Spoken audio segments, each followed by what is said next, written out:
یہ نوجوان لڑکی کون ہے اور اس نے کون سا کارنامہ سر انجام دیا ہے؟ سوشل میڈیا پر کافی دنوں سے ان کی ویڈیوز، تصاویر وائرل ہو رہی ہیں۔ یہ نوجوان لڑکی نے آخر ایسا کون سا کارنامہ سر انجام دیا ہے کہ خوشی سے سارا سندھ نڈھال ہوتا جا رہا ہے؟ جی ہاں ناظرین، یہ نوجوان لڑکی جس کا تعلق اس پسماندہ ڈسٹرکٹ سے ہے جو ڈاکوؤں کے حوالے سے شناخت بن چکا ہے، کشمور کندکوٹ۔ یہ تحصیل تنگوانی کے پسماندہ علاقے کرم پور سے تعلق رکھتی ہے اور اس نوجوان لڑکی کا نام صبا زین العابدین بپڑ ہے۔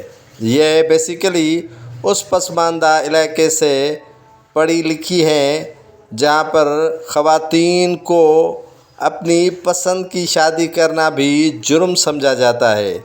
یہ نوجوان لڑکی اللہ کا شکر ادا کرتی ہے اور کشمور کی خواتین کے لیے آئیڈیل بن چکی ہیں۔ صبا زین العابدین بپڑ کہتی ہیں کہ میں اللہ کا شکر گزار ہوں اور اللہ کے شکر گزار ہونے کے بعد اپنے والدین کی شکر گزار ہوں جنہوں نے انہیں تعلیم دلوائی۔ یہ نوجوان لڑکی صبا زین العابدین بپڑ CSS کے امتحان میں ASP کے لیے کوالیفائی کر چکی ہے اور اس نے پوزیشن حاصل کی ہے۔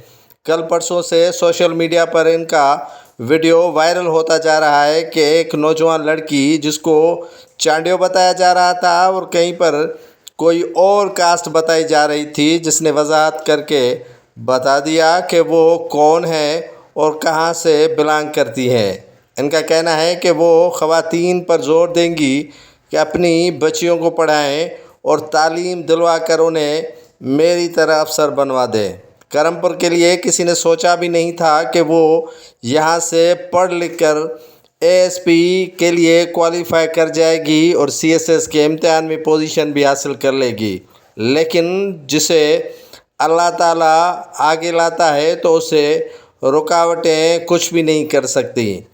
اس نوجوان لڑکی صبا زین العابدین بپڑ کا کہنا ہے کہ وہ شروع دن سے ہی تعلیم کے لیے خواہاں تھی اور والدین نے بھرپور طریقے سے انہیں سپورٹ کی۔ حیدرآباد میں رہ کر تعلیم پر توجہ دی اور CSS کے امتحان میں پوزیشن حاصل کر کے ASP کے لیے کوالیفائی کر دیا ہے۔ یہ سندھ پولیس میں ASP کے عہدے پر آئیں گی اور کئی خواتین کے لیے آئیڈیل آج سے ہی بن چکی ہیں اور نوجوان لڑکیاں جو تعلیم سے محروم ہیں انہیں ایک اتساہ پیدا ہو گیا ہے اس کے کامیاب ہونے سے۔ صبا زین العابدین بپڑ کہتی ہیں کہ وہ آگے چل کر کشمور کندکوٹ کی خواتین کے لیے تعلیم کے حوالے سے اقدامات اٹھائیں گی اور وہ کوشش کریں گی کہ کشمور کندکوٹ، تنگوانی، کرم پور اور دیگر پسماندہ علاقے کی خواتین بچیاں پڑھیں اور آگے نکل کر ایک معاشرے کے لیے بہترین خواتین ثابت ہو سکیں۔ صبا زین العابدین بپڑ کا کہنا ہے کہ ان کی مدر کا تعلق چانڈیو قبیلے سے ہے اور ان کے فادر کا تعلق بپڑ قبیلے سے ہے اور جو کرم پور پسماندہ علاقہ سندھ میں مشہور ڈاکوؤں کے حوالے سے انہی سے بلانگ کرتی ہیں۔